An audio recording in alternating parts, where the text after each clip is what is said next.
Everything seemed normal as the President's Secret Service bodyguards kept their ever-watchful eyes on the crowd.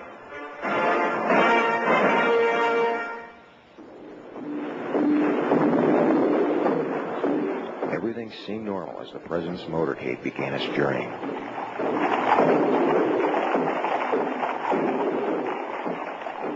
Everything seemed normal. That is, up until this instant. What took place is so odd that we're going to examine the scene 4 more times.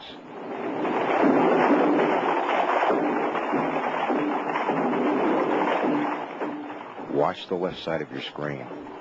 The arrow points to Agent in Charge, Emery Roberts, as he stands in the Secret Service follow-up car and motions with his hand. What he is doing is calling away the President's 2 most important bodyguards, the bodyguards whose job was to protect the President's back by riding on the bumper of the limousine throughout the motorcade.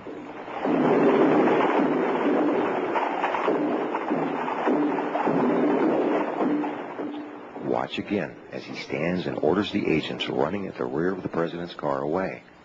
Watch the confusion inside the follow-up car that results.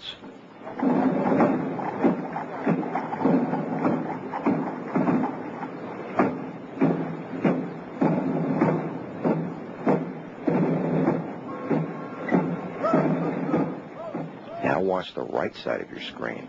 The arrow points to one of 2 agents whose job was to hop aboard the bumper and act as human shields. He's obviously perplexed. Watch as he shrugs his shoulders 3 times in dismay, each shrug more dramatic than the last.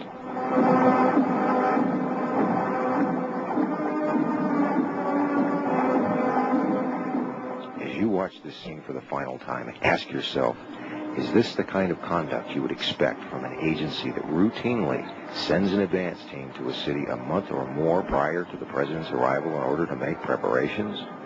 Now ask yourself if the assassination could have taken place at all had those men been on the bumper during the motorcade. And we darn sure would like for it to be less expensive. But the reality is, and I'm worried because, frankly, that was Barack Obama. He just tripped off a chair. He's getting ready to speak, and somebody aimed a gun at him, and he dove for the floor. The concern that I have is that there is a growing sense of which people do not understand. Meanwhile, a long-running race discrimination suit against the United States Secret Service has led to the disclosure of offensive email to and from employees of the agency. Let's go to our Homeland Security correspondent, Jean Meserve. She's watching this story for us. What's going on, Jean? Well, some of these emails are too sexually explicit for us to put on the air. Almost all are racially explosive. This video showing an interracial couple confronted by the Ku Klux Klan was emailed by a Secret Service employee to several higher-ups, including a deputy assistant director who has since retired.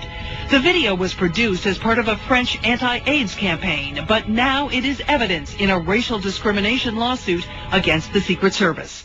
Melissa Hankey represents the African-American agents pressing the case. It is just the most recent example of what is a long and sordid history of racism at the Secret Service. 10 emails are part of the latest court filing. One is headlined Harlem Spelling Bee. In it, a 20-year-old 5th grader defines hotel this way: I gave my girlfriend crabs and the hotel everybody. Most of the other definitions are more sexually explicit. They are all racially derogatory. It was sent in 2003 by a man who is now an assistant director of the Secret Service. Another email tells a story about robot golf caddies. When their faces are painted black, quote, 4 of them didn't show up for work, 2 filed for welfare, and the other 2 robbed the pro shop. Not all the emails are intended as jokes. In one, an agent says they promoted a black guy in front of me. Another complains about the Reverend Al Sharpton and a black winner of American Idol. Quote, reverse racism and political correctness are destroying virtually every aspect of American life. These are emails that were sent to and from high-level members of the Secret Service. These are high-level supervisors who are actually engaged in the decision-making process for the promotions of Secret Service agents, including our clients. You know, that's been the pattern for quite some time now. And honestly, I mean, I just believe that this is the most important job in the world. It's the toughest job in the world. You should be willing to campaign for every vote. You should be willing to debate anytime, anywhere.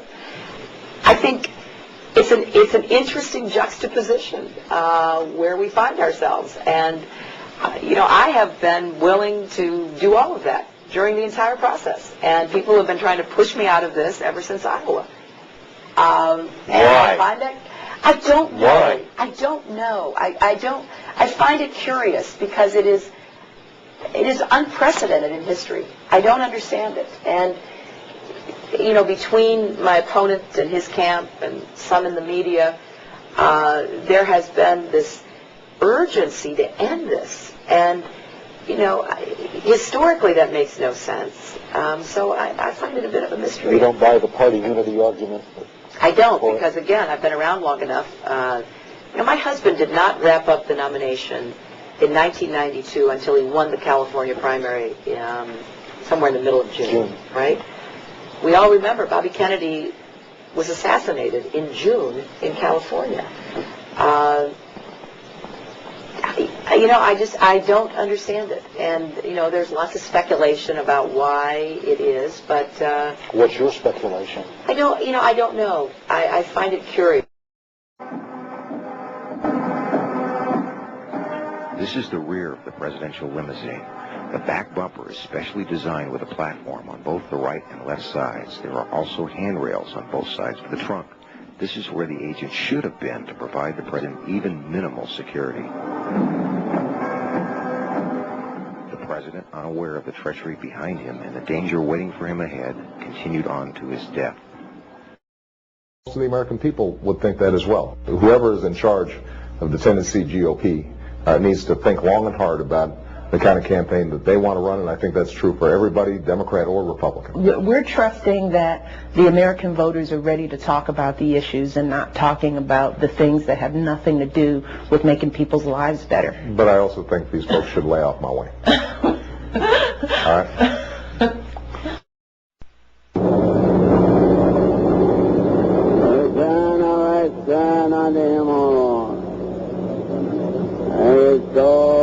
Souls of all the faithful departed to the mercy of God rest in peace.